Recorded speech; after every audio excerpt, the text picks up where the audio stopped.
Apunta.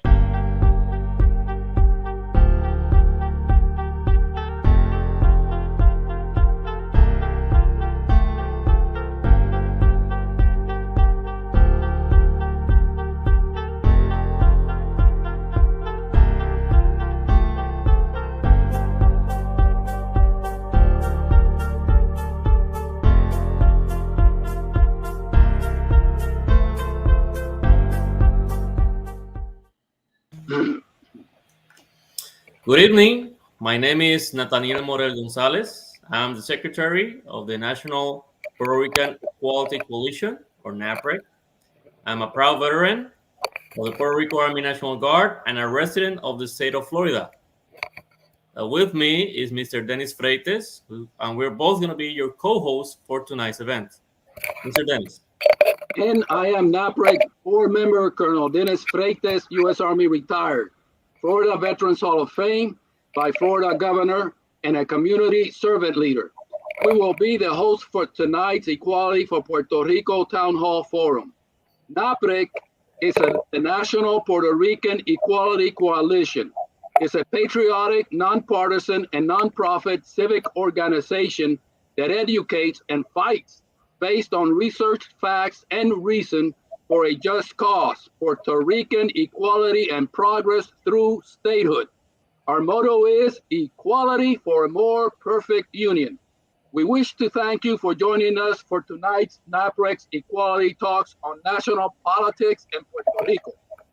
Tonight, we are honored to be joined with two great Puerto Rican leaders. They are patriots of true grit, from opposite side of the federal political spectrum. Our honored guests are Chairman of the Puerto Rico Democratic Party, Licenciado Charlie Rodriguez, Esquire. Chairman Rodriguez is a Cornell University graduate with a Bachelor of Arts in Government and History. He earned his Juris Doctor from the University of Puerto Rico Law School. Prior to his current position, Licenciado Rodriguez served as a former shadow congressman, Puerto Rico state president, House representative, and House majority leader. Chairman Rodriguez is a lifetime advocate of Puerto Rican equality and progress with statehood. Thank you, Chairman Rodriguez, for being with us. Also with us is the chairman of the Republican Party of Puerto Rico, Licenciado Ángel Cintrón Esquire. Chairman Cintrón graduated from the University of Puerto Rico with a bachelor's degree in economics and political science, a Juris Doctor from the Inter-American University of Puerto Rico School of Law.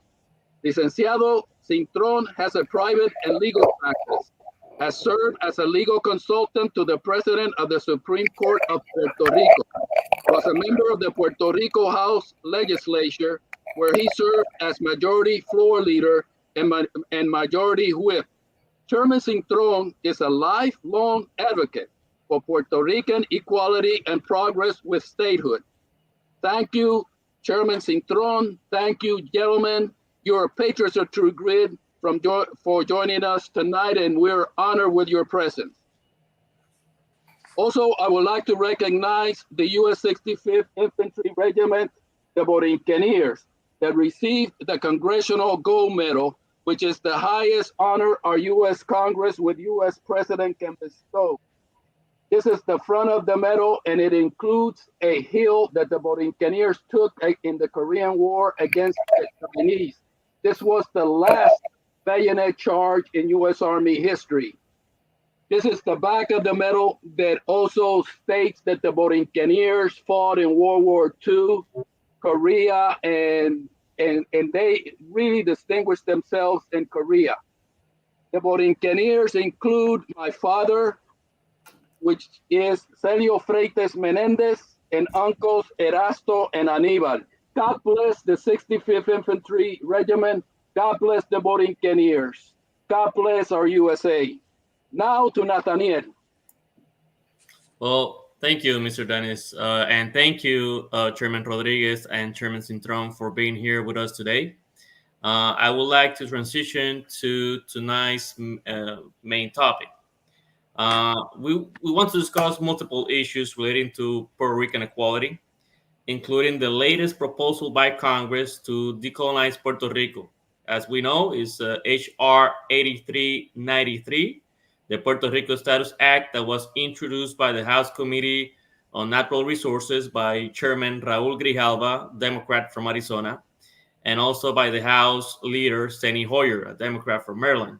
Also, as part of the co-sponsors, our resident commissioner, Jennifer Gonzalez Colon, a Republican from Puerto Rico, and Nidia Velázquez, a Democrat from New York, and Darren Soto, a Democrat from Florida, are co-sponsors. With a total of 18, and now I think it's 24 co-sponsors. Originally were 18, and now are 24 bipartisan co-sponsors. It's a proposal that is an agreement, a bipartisan agreement that came in together after the November 3rd general elections that were held in 2020, in which a plebiscite resulted in 53% of eligible voters at that time voting yes to whether Puerto Rico should be admitted as a state of the union. After two hearings last year and more than a year negotiating with the different players, we finally have a bipartisan compromise. And it was open to the public, both in Puerto Rico and, of course, was discussed in public media. Now that legislation was introduced in July 15, and last week it got a markup hearing in the House Natural Resources Committee, in which 25 voted in favor, 20 voted against. It passed the markup hearing, and now it's now reported out of the committee and is supposed to be taken up by the full House. Yes, Nathaniel, I agree that the Puerto Rico Status Act has been a long time coming. And while it is not a perfect bill, it is a compromise that is needed for us to decolonize Puerto Rico and provide equality and progress for 3.2 million US citizens in the US territory of Puerto Rico, which has more US citizens than 20 states. And we got to keep that. They have more citizens than 20 states. Before we go to our honored guests, let's set the stage, the situation. Since 1898, for about 125 years, fellow and loyal US citizens, US veterans, part of we the people in the US territory of Puerto Rico, have made many valuable contributions and given their blood for a USA flag. But Puerto Ricans are still under the undemocratic control of the federal government, have no federal consent of the governed, nor full constitutional civil rights like other US citizens, veterans have. Today, Hispanic Puerto Ricans incongruently have no vote for US president, no just representation in US Congress, no parity in federal laws, programs, or funds. Puerto Rico has lost about $300+ billion since 1898 in federal funds that other US citizens get. Plus, some Puerto Ricans have a non-permanent statutory bylaw US citizenship, even if residing in a state and which can be lost under independence. Thus, those statutory born in Puerto Rico US citizens residing in a state have a stake in the fight, should contact their congresspersons to support H.R. 8393, Puerto Rico Status Act. Remember, only statehood guarantees a permanent US citizenship with all rights, benefits, and responsibility. Plus, the federal government controls Puerto Rico's borders, currency, law, security, economy, trade. Can resolve this inequality, but it makes biased excuses not to do so, which unjustly continues federal discrimination against Puerto Ricans. This is wrong. Besides, Puerto Ricans face a magna crisis, an exodus to the states, which major root components are economic, fiscal, infrastructure, social, and federal status. Each part affects the other. The federal undemocratic territorial status affects everything. Federal discrimination brings instability, ties Puerto Rico's hands to fairly compete, grow the economy, limits progress. Remember, the federal government should be the servant of all the people, not the master of some.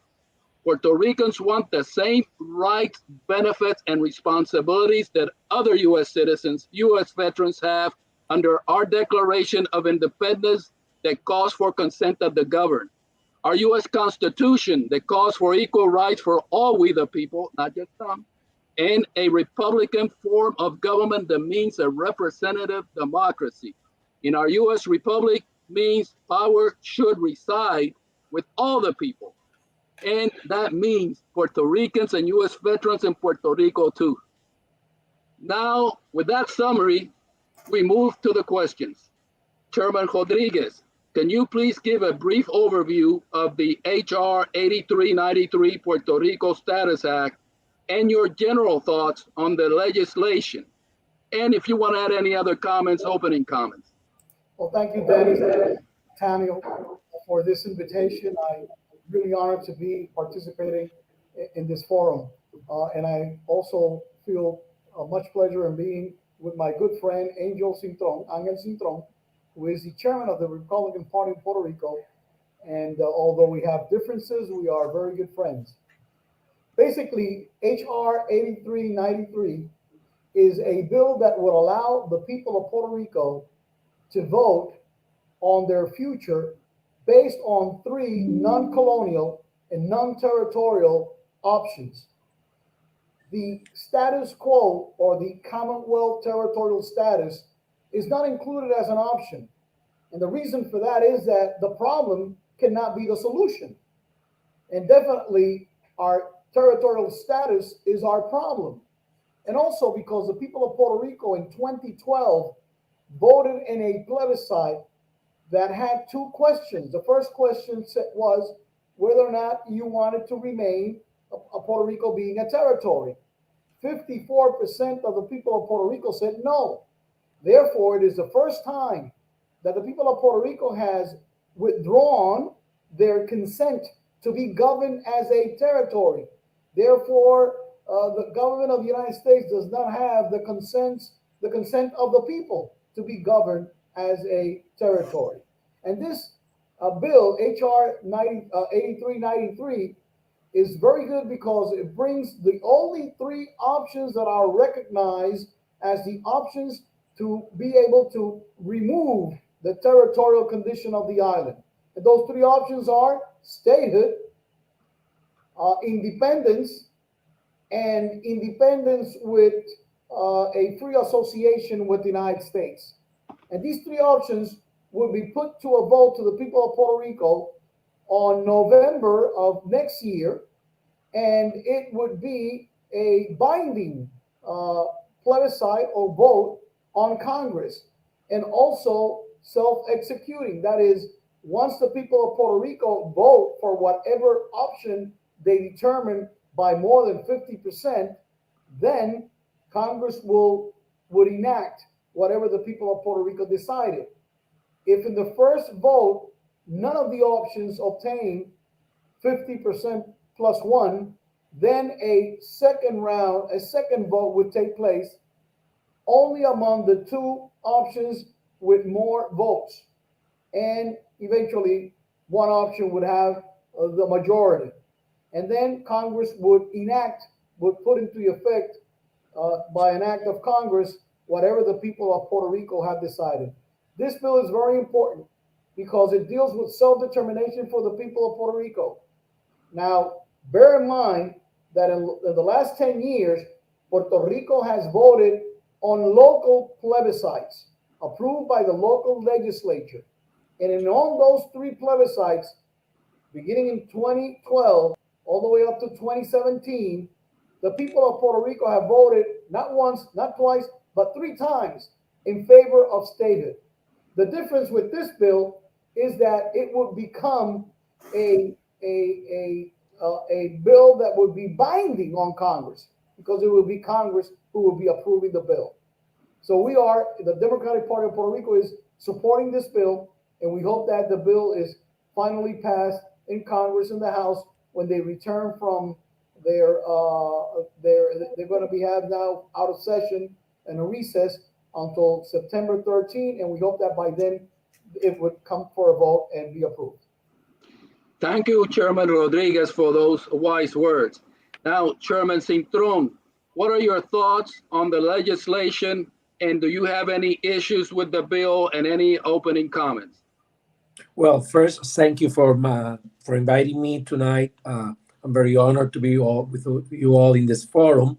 First to Nathaniel and Denise, and also my dearest friend Charlie Rodriguez. We were in this fight for a long, long time in the same side, the statehood side in Puerto Rico. Nonetheless, here Democrat and I'm a Republican. But tonight we're pro statehood, and that's the most important thing in this forum tonight. On your question, adding to all the issues that Charlie already addressed, that this is a binding plebiscite. Also, this is the first uh, plebiscite that do not include the status quo as an option for Puerto Ricans, and also Biden at the same time. So that's very, very important, because this is the way for the Congress to say that the status quo is not an option anymore for Puerto Ricans, and that's our one of our biggest concern. Second, I think it's very important to understand that because it's a bipartisan compromise bill, there's nothing like a perfect bill for anything, neither for us in this issue of that political status for Puerto Rico. So I think one of the maybe points that we could pointing as not as good as we want, but we can live with that, is that in the bill gives a lot of room space for free association compact in terms of U.S. citizenship. Let me explain myself for a second, because it's important for the sake of argument. Uh, the United States already had an exercise of this kind of compact with some islands in the Pacific. In those compacts that had a duration of 25 years, they give them the U.S. citizenship to those who live in the islands, but after 25 years, the newborn has no citizenship, no U.S. citizenship at all. And also, the other point is that the federal funding finished at the 25-year period of the compact. That's important to understand, because in this issue of Puerto Rico and in this uh, uh, legislation, uh, people from the side of sovereignty and independence trying to put together some kind of sorry to say like this, but like so Disney World sovereignty, like all of the above in the list of gift under that alternative. And it's important to understand that the United States is it's not uh, has not the capacity legally to give the U.S. citizenship in foreign soil in another country like that. You know, a U.S. citizen can fly, can live in other places, but giving the citizenship means that wherever the citizenship goes, uh, as a society, in case of Puerto Rico, you need in that jurisdiction the U.S. federal courts and all the federal legal system to support that citizenship. Also, in the places you have U.S. citizens, you need all the federal government support in the other agencies. An example: Social Security, Medicare, Medicaid, etc., etc. So you can have, imagine this, you can have 4 million U.S. citizenship living in a foreign country without having the federal government support for that citizenship. That means that it's impossible to live in a foreign country uh, having all the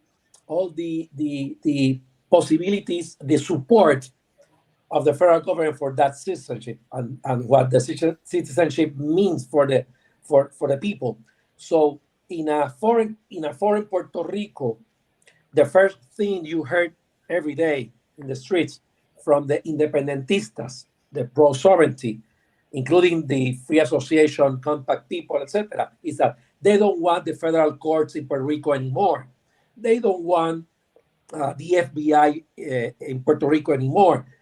They don't want any of the federal governments in Puerto Rico anymore. So it's incompatible to say that they want U.S. citizenship in Puerto Rico as a foreign country, and at the same time saying that you don't want all the rest of the federal branches in Puerto Rico to support that citizenship for the people that has it. So that's maybe a point of conversation, a point of maybe a little bit of a disappointment. But again, the important thing is that this is a compromise bill, and we understand that. And to be able to have this kind of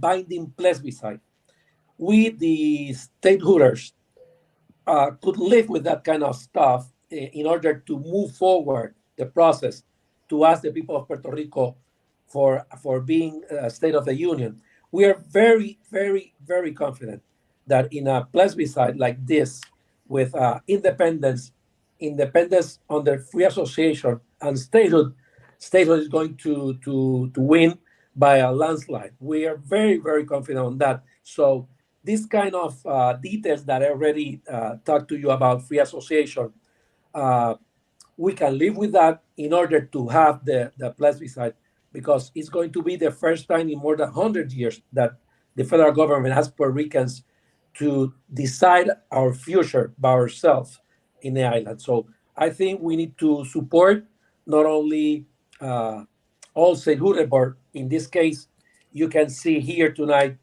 Republicans and Democrats in the same side joining forces to move forward this uh, bipartisan compromise bill 8393, because this is a huge opportunity for us to open the door for the process of being the 51st state of the union.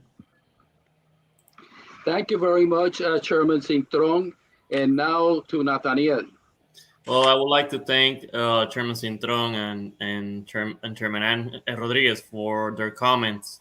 On the comments made by Chairman Sintron, it's interesting to note that the side which is lobbying for United States citizenship and at the same time lobbying for independence as an option or free association are the groups that are against a permanent relationship between us and the United States. Something that hasn't been talked with significance in the at least in the Puerto Rican conversation about independence with United States citizenship, is that if you're a United States citizen and you live outside of the United States, you will still need. It depends on some details, but you will still need to report and probably pay federal taxes while you're overseas. You probably will need to pay income taxes on those earnings that you made overseas because you're an American citizen. So there are some details regarding that based on some treaties and some different legal ramifications based on that. But it it will be really hard to sell independence with United States citizens to the people of Puerto Rico if they think or if they have to pay federal taxes. So that's something that our friends in the independence and free association side need to take also in consideration. You're right, and let me add something for a second. It's important to understand that United States already have this kind of treaty, as I said before, in the Pacific. So you can Google and research what happened over there. As we speak tonight, they finished their 25-year period of that kind of treaty of compact. And what happens right now is people is flying out of the islands and go to the mainland because they're going to lose everything that they have: citizenship, federal funding, and all the support that the U.S. government gave them for the last 25 years. So This is not for eternity. This is not a permanent union solution. This is not an eternal U.S. citizen. This is, as I said, this is less than the citizenship we have right now in this territory as a colony, because right now we are citizens by birth, but we have the full support of the U.S. government in Puerto Rico in their all the infrastructure, government infrastructure and entities and federal funding and all the laws and regulations that support that citizenship for us. But again, in a treaty, in a compact like this, we need to become first a foreign country, and we need to sit down in a negotiate to negotiate with Congress the treaty. So the treaty is not in the bill. The whole treaty is the bill only includes some details, general information about that we're going to have a treaty. But to have a treaty, and Charlie can support me on this, to have a treaty with the United States, you need to sit down, country and the other country in the same table, to have a negotiation on all the details and to draft a treaty and then pass that treaty through House and Senate and President's signature to becoming a formal treaty. So that means that in free association compact and this alternative, we have nothing guaranteed right now. Nothing is guaranteed.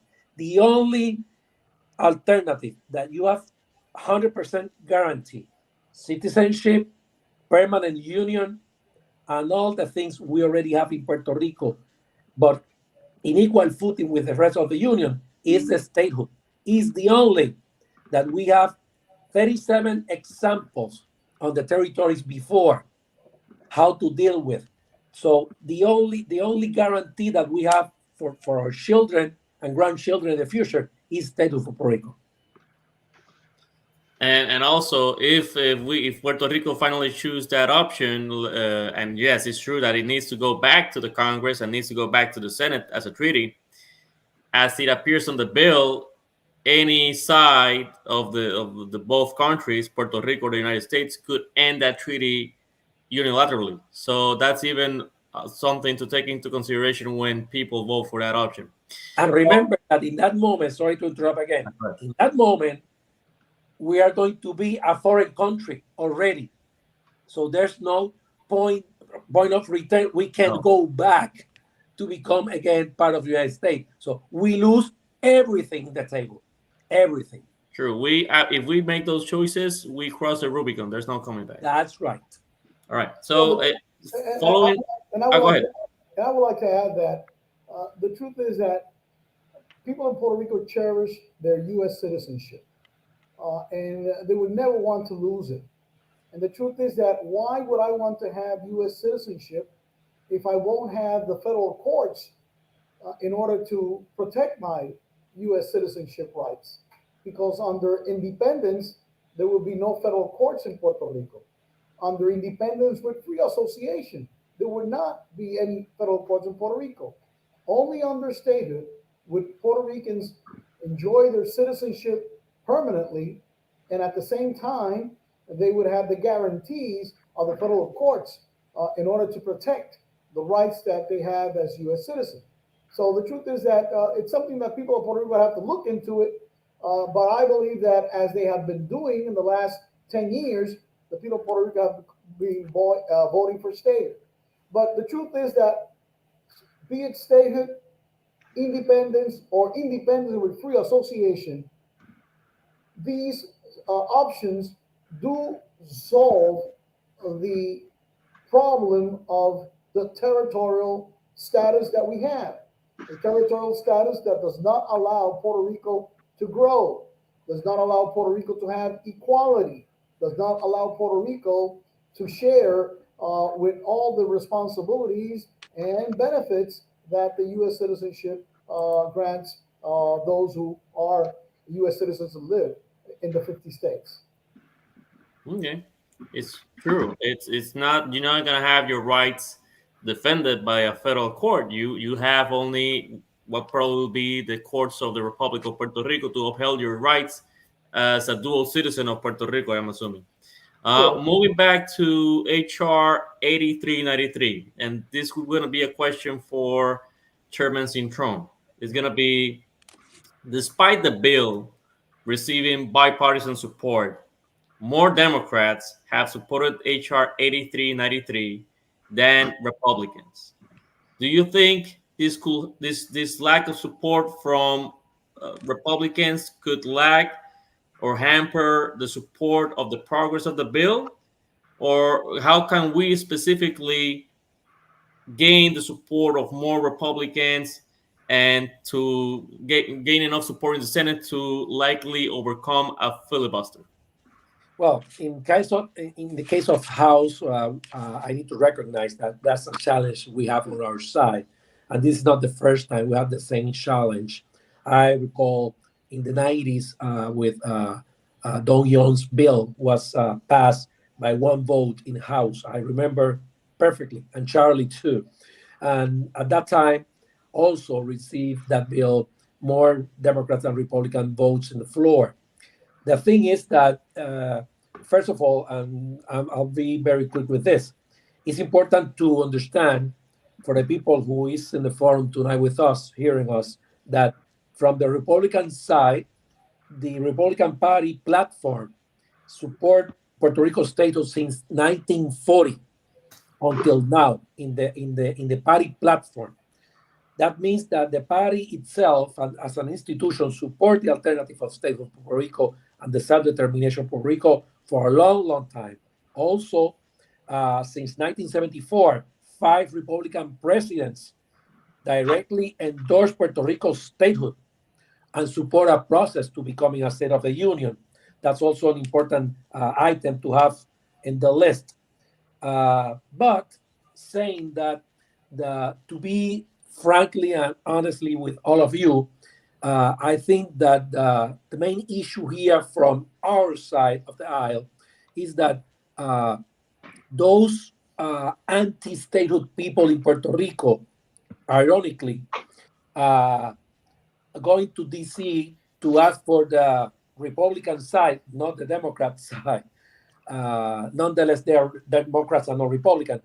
To ask for support against statehood, using the myth that Puerto Rico is going to be only a Democratic or Democrat state, and I know that this could sound difficult for us tonight because Charlie and I are in the same forum. But my position is that Puerto Rico will be not a red or a blue, but a red and blue state, a swing state in future when we become a state.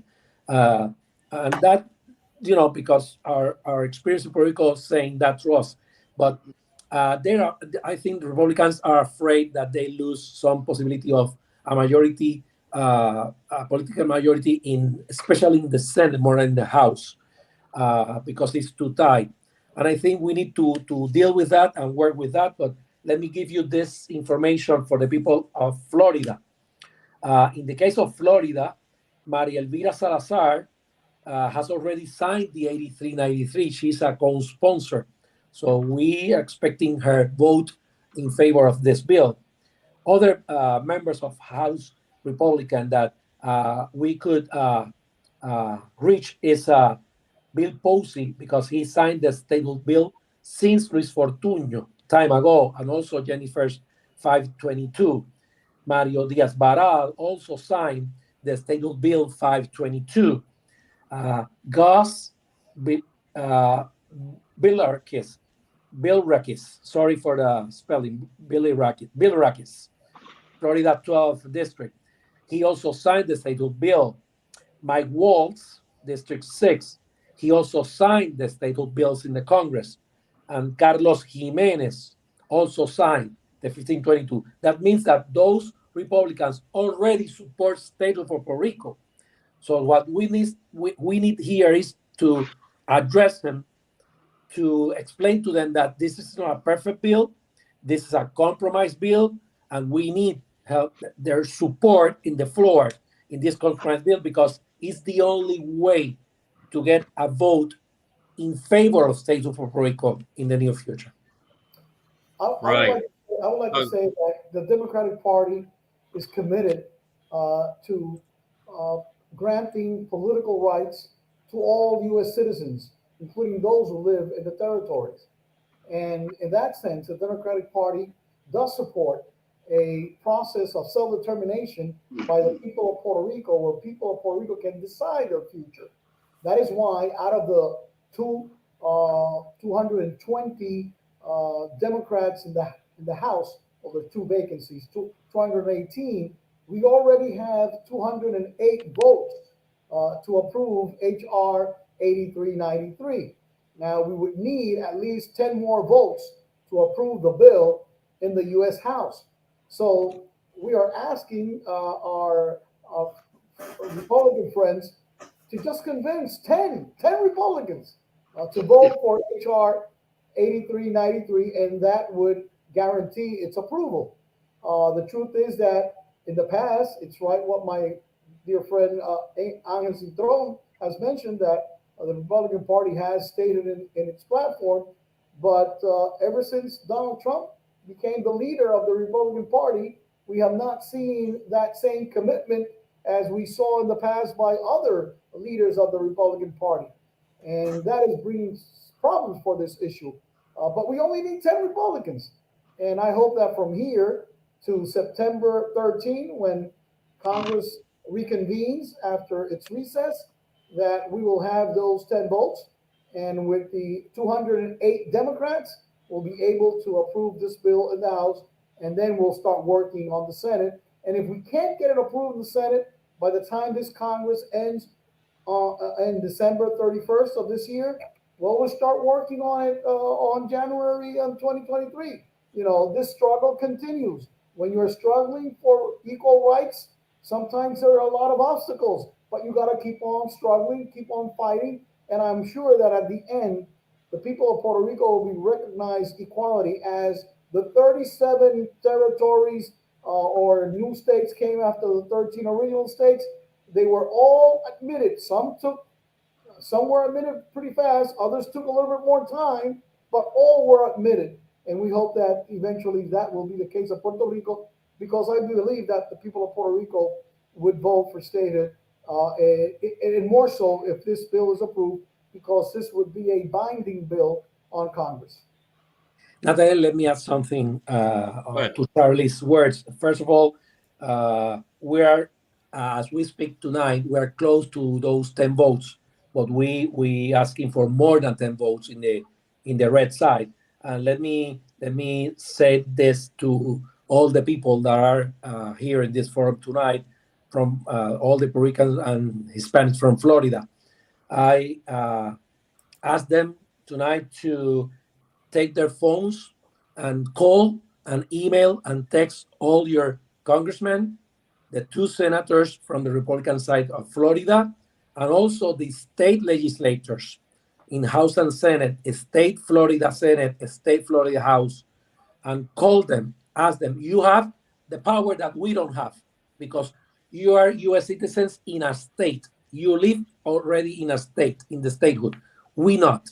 So we need your help to call and email and text all the Republican members of the House in Washington, and Rick Scott and Marco Rubio, and ask them their support for this compromise bill.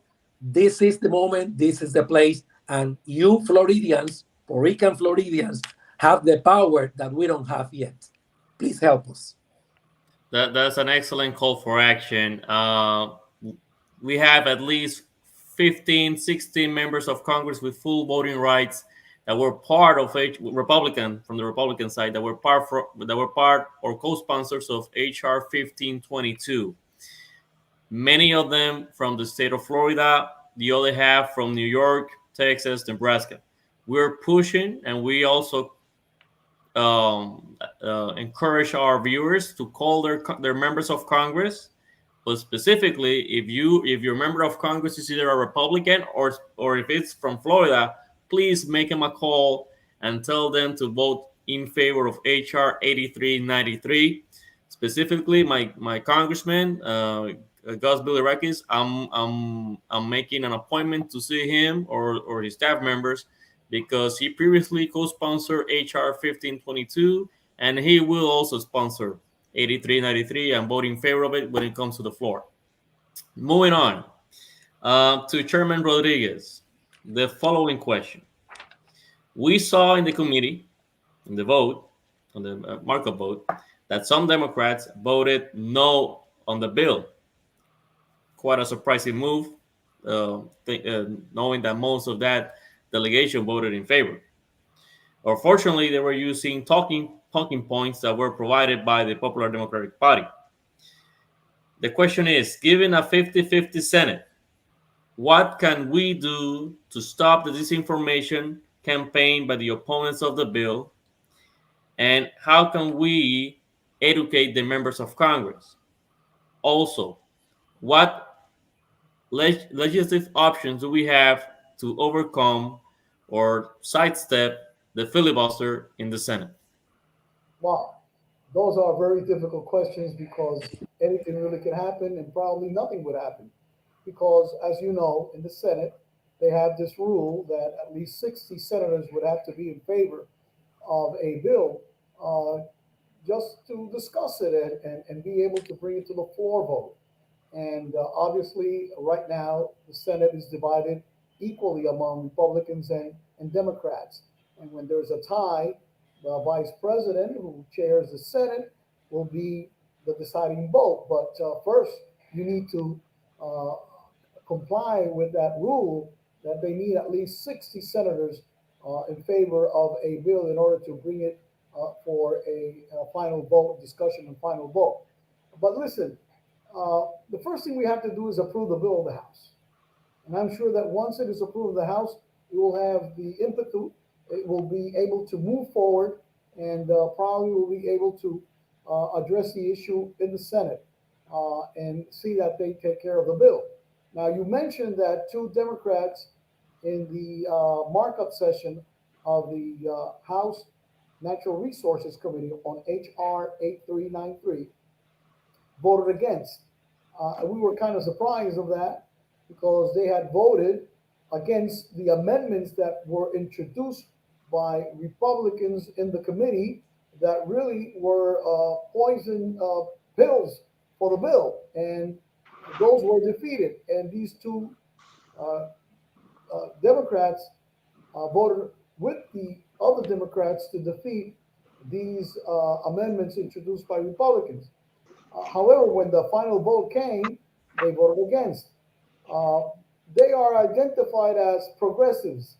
They have ideas uh, kind to the more left within the structure of the party. They had been supporting the bill because Alexandra Ocasio Cortez, Congresswoman from New York, whose parents are Puerto Ricans, she had been in Puerto Rico. She supported the bill. She even did a press conference. She was in the public hearings that were held in Puerto Rico, and she supported the bill.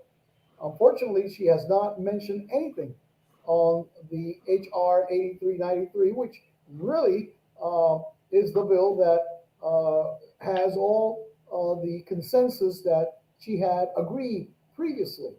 But we don't know where she stands now.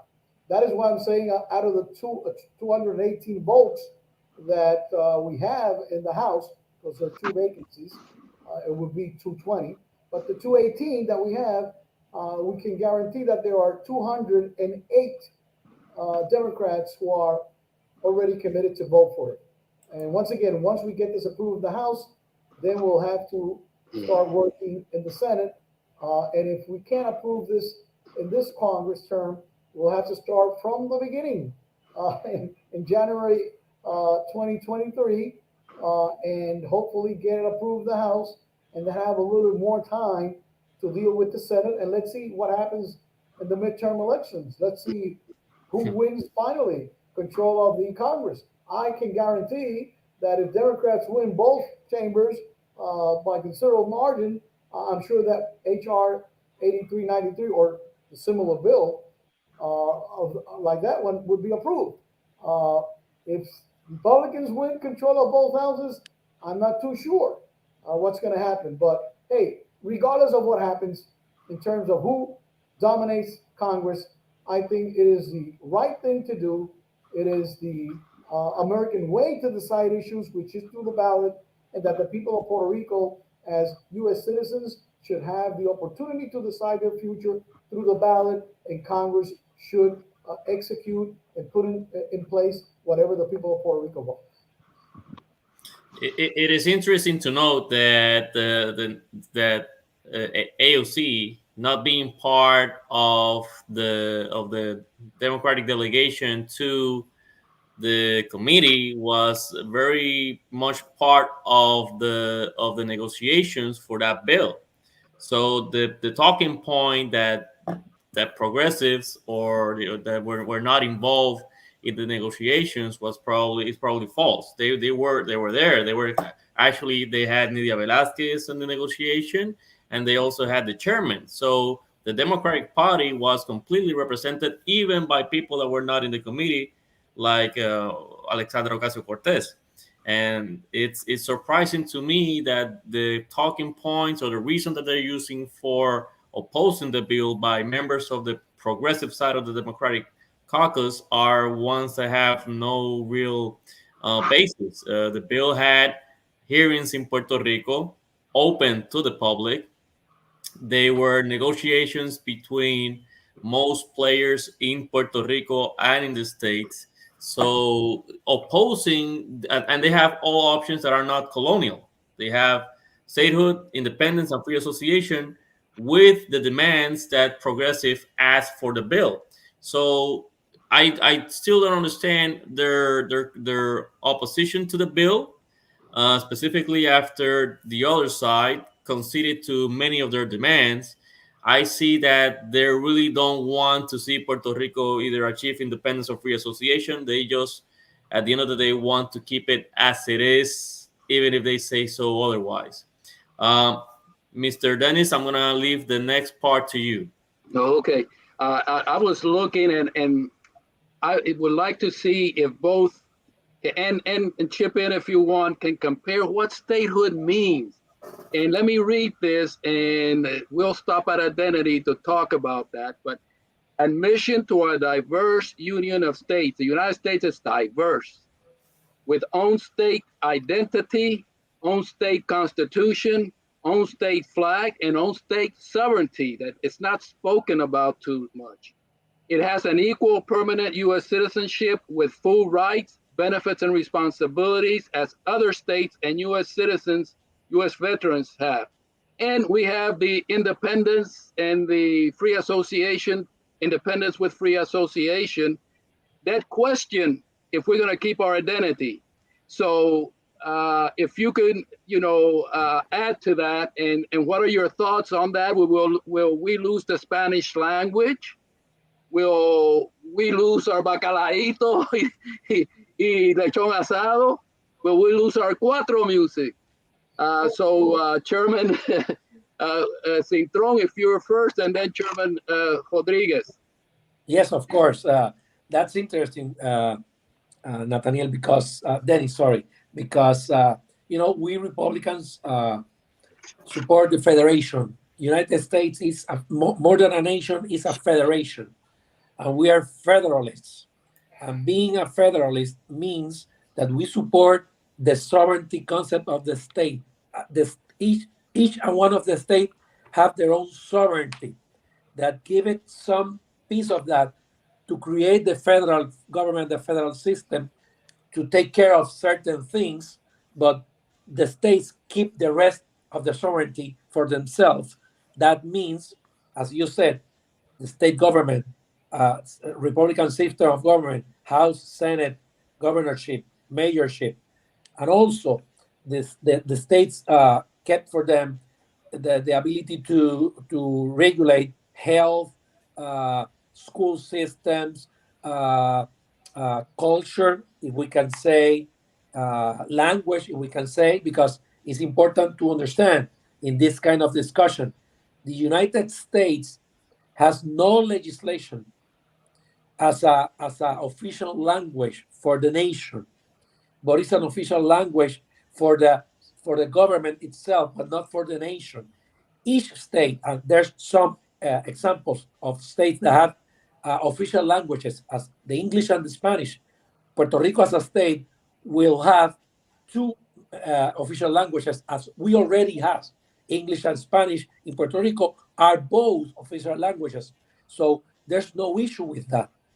I mean, what you tell culture, bacalaitos, language, a way of life, not only that can we keep for us as a state under our sovereignty as a state, but also we can be part of the nation to support the rest of the United States as a bridge to the Americas, because Puerto Rico could become this jurisdiction that you can do business in English and Spanish, and we can open the gates for the rest of the nation to all the Americas, because we can deal with both languages and both cultures, the Latin culture and the Anglo-Saxon culture. So Puerto Rico can become an asset for the nation in terms of economic development and social development for the rest of the Americas. So I think Puerto Rico could exercise that kind of sovereignty as a state at the same as Texas used their sovereignty, as California used the sovereignty to decide their own things, their own way of life in most of their issues on a daily basis.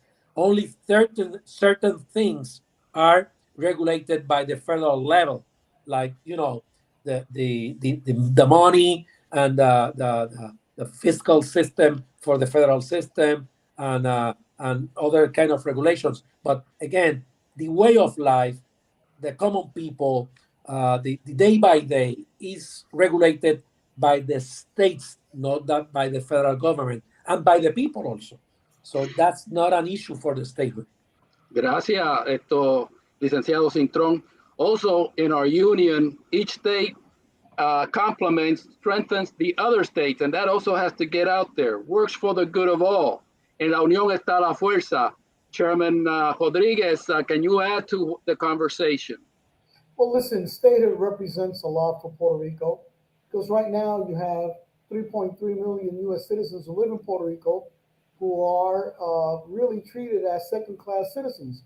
And the reason for that is that we don't have any political say, because we cannot vote for the president. We cannot elect a vice president. We cannot elect 2 U.S. senators, nor 4 to 5 members of Congress who could not only have voice, but vote on all the proceedings. Therefore, uh, we are not represented in the federal government that president and Congress makes decisions almost every day that affect the lives of the people of Puerto Rico. But we have no say. And I think that in the 21st century, it is something that must be rejected, that so many people who are citizens are deprived of the vote, of their political rights. The other issue is that we are also discriminated in terms of programs, because many programs do not apply to Puerto Rico. Now, we pay federal taxes. Yes, we do. Actually, in the last 10 years, Puerto Rico paid over $40 billion in federal taxes, payroll taxes, income tax, yes, income tax, and excise taxes. And right now, programs like Medicare, I pay the same amount of taxes on Medicare that people in the 50 states pay, but I do not have the same benefits.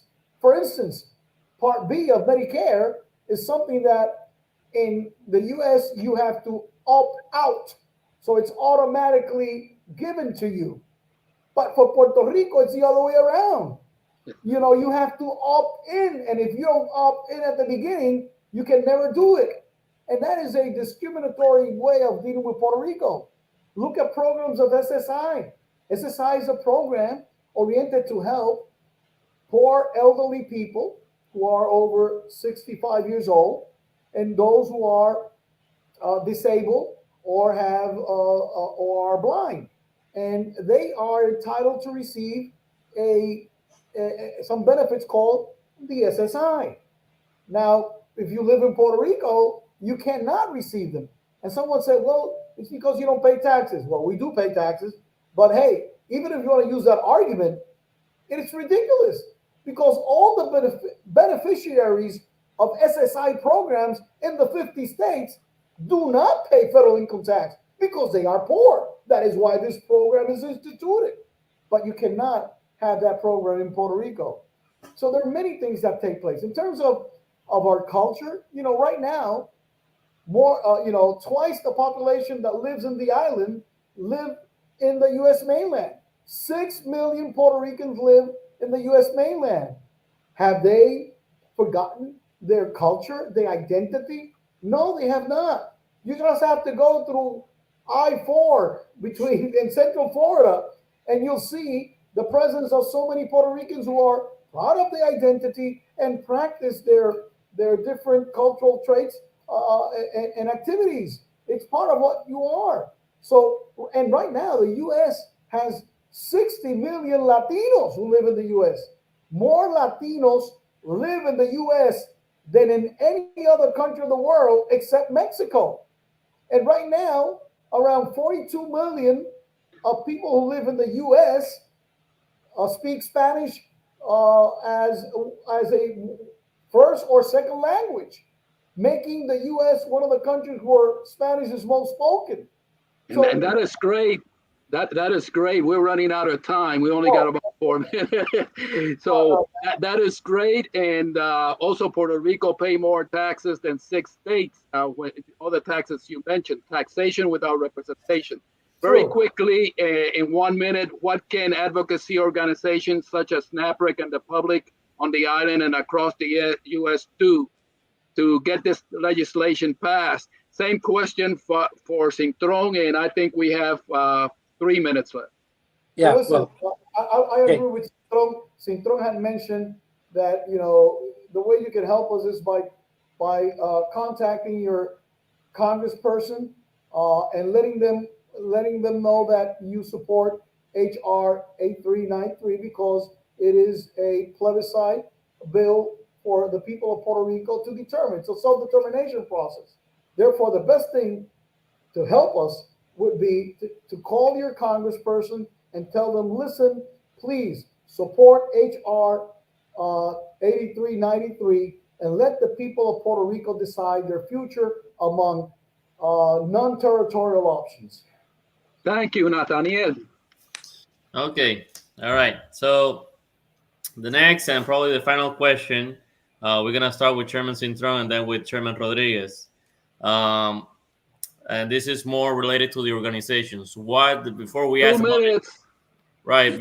about individuals, and now we're asking about organizations. What organizations in the island and the state should do to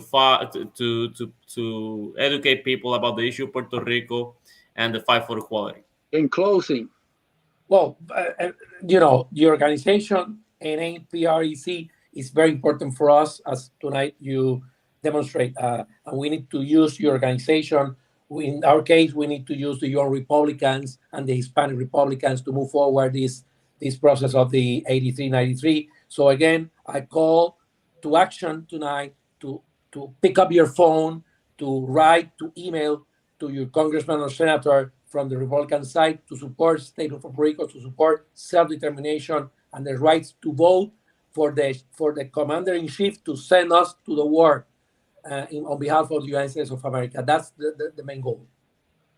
Well, I think there are very important organizations that have supported self-determination in Puerto Rico, and even state of Puerto Rico. For instance, LULAC, which is the longest organization, Latinos, for civil rights, and also NAACP also approved a resolution endorsing the state of Puerto Rico as a civil rights issue.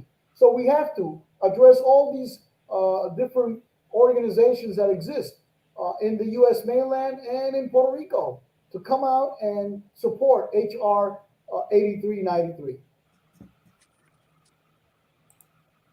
Okay. All right. I want to share this with you for a second. Oh, yes. Let me... Just remember, ¿dónde estaríamos sin ella? Remember that You fellow members in Florida, remember this. We need this as you already have. Okay, that's the main point. Okay, and it's interesting to say when you were talking about the the different ways that we're discriminated just because we're residents of a territory. It's a stain in the fabric of the republic, in my opinion, and it's a shame that the U.S. citizens of Puerto Rico are discriminated just because of a zip code. One thing that I'd like to highlight, and I know that Dennis would also like to highlight, is we have around 100,000 veterans right now that are residents of Puerto Rico. We also have around 10,000 active duty Army, Army Reserve, Army National Guard, and an Air Force Air National Guard that are stationed in Puerto Rico, service members that are currently serving. And it's interesting to note that, and it happened to me and probably happened to Dennis when he served, that our units that were stationed in Puerto Rico, in my case, the 296 Infantry Regiment, were deployed overseas alongside active duty or reserve units or National Guard units from other states. And we couldn't vote for our commander in chief just because we were living in a territory. We were Americans that live on American soil that didn't have the same rights or representation in Congress than any other citizen in the states. All the other service members that were on that base, that were from North Dakota, Florida, Texas, they had their representation in Congress that they could vote for their commander in chief. We wore the same uniform. We faced the same danger. We had on the same rank structure. We were part of the total force, but we didn't have the same rights as any other service member on those deployments. Nathaniel, let me add you, interject for a second that for my fellow Republican colleagues and members, we already paid the blood tax since World War One. We don't need more taxes than that. We already paid the blood tax. So we have the right to become a state as the same. So and I agree. That's already we have service members that have served that were drafted since the First World War up to the Vietnam War. Americans drafted to serve in a time of need for the nation, and they didn't have the chance to vote for the people that actually sent them overseas to fight for freedom abroad. And we have the history of the 65th Infantry Regiment, 2,000 to 3,000 man force that deployed to Korea to fight communism, to give freedom to the people of South Korea when they were invaded. And their actions were honored by Congress when they gave them a Congressional Gold Medal. Those same service members, many of them volunteered, but there's a large portion that were drafted. They didn't have the same rights as any other American. To me, that's a stain in the fabric of the republic. It is something that we must address. Dennis, if you want to add up into to that comment, because I know that you over time has observed it. I've observed this in your family and in your own service. With the limited time we had, I guess we're adding to the time. It's over an hour. You hit it on the nail right there. All three, it's an honor to be with you that our patriots are to grid. We have American veterans going out there dying. We have fallen American veterans, and they can't vote for their U.S. president. And that goes against our Declaration of Independence, consent of the governed. That goes against our Constitution. Equal rights and a Republican form of government means a representative democracy. If you don't support our Declaration of Independence or a Constitution, you're discriminating. You can't have it both ways. And that's what I want to tell Republicans and Democrats alike. It's not like Animal Farm. All animals are equal, but some animals are more equal than others. We can't have that in America. Our Constitution has evolved. So we must have equal rights for Puerto Ricans, equality and progress with statehood. To all those that haven't seen Animal Farm, I recommend, especially millennials, I recommend that you see Animal Farm. It's a basic history lesson. I'm gonna thank you, Dennis, for your comments. I'm gonna transition to the final remarks by first Chairman Cintron and then Chairman Rodriguez. If you want to add specifically what members of Congress by name you want us to lobby, our viewers to lobby, be my guest. Sometimes it's better to have specifics. Well, Yeah, Mr. thank you Cintron. again for this opportunity with you guys and all the fellow people from the state of Florida. I think I want to tag two things to end. First of all, we Republicans are the party of Abraham Lincoln. Don't uh, uh, strike that out, because discrimination is not under the party of Abraham Lincoln, but the opposite. And this kind of territory of Puerto Rico, as you said, is a discrimination, total discrimination. Second, I want to tag something that Charlie said before in terms of culture. You know, right now as a territory, we are more discriminated as a territory that if we become a state. So sovereignty for Puerto Rico is not an equal to culture and language and bacalaitos and lechon asado. Sovereignty needs to be right to vote for the government that say what you can do or not in your place, in your city, in your state. We prefer votes than medals for the veterans. Medals are great for veterans, but those veterans can vote for the commander in chief. And I know that they prefer the right to vote from the island, living in Puerto Rico, for the commander in chief before they receive a medal in the field. So thank you for your support. And again, call to action, call your senator, representative, federal level and state level to support 8393. And thank you very much. Thank you, Chairman Cintron. I wanted to add too, the biggest celebration of Puerto Rican culture is actually not done in Puerto Rico, it's done in New York. So when we're celebrating the Puerto Rican parade in New York, and we also have the same event in Orlando and Tampa and many cities across the states, it goes to show you that culture, being a resident of a state doesn't mean that your culture is just going to disappear. Culture, your heritage, Spanish as a language, we all are empowered to protect it in our household, in our communities. So if Puerto Rico turns into a state and they have full representation in Congress, the power to vote for the president, all the benefits and all the responsibilities of being a state, that won't change the culture, because the 6 million Puerto Ricans living on this side, on the mainland, have not lost their culture either. So that argument from the opposition to statehood, it's pretty much stayed in the 20th century. It hasn't come.